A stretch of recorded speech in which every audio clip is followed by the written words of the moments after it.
কে আমাদের ভিসা দেবে না, কে আমাদের স্যাংশন দেবে, ও নিয়ে মাথা ব্যথা করে কোনো লাভ নাই।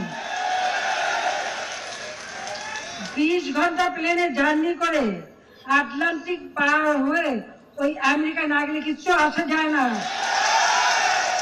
পৃথিবীতে আরো অনেক মহাসাগর আছে, অনেক মহাদেশ আছে, সেই মহাদেশের সাথে মহাসাগরে আমরা যাতায়াত করবো আর বন্ধুত্ব করবো। আমাদের অর্থনীতি আরো মজবুত হবে, উন্নত হবে, আরো চাঙ্গা হবে।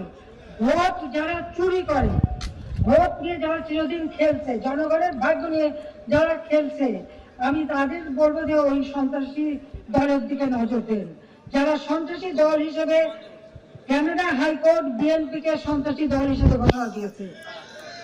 এই সন্ত্রাসী এবং দুর্নীতি দায়ে এই আমেরিকায় তারেক জিয়াকে কিন্তু ভিসা দেয় নাই। কাজে এখন তারা আবার তাদের কাছে ধর্ণা দেয়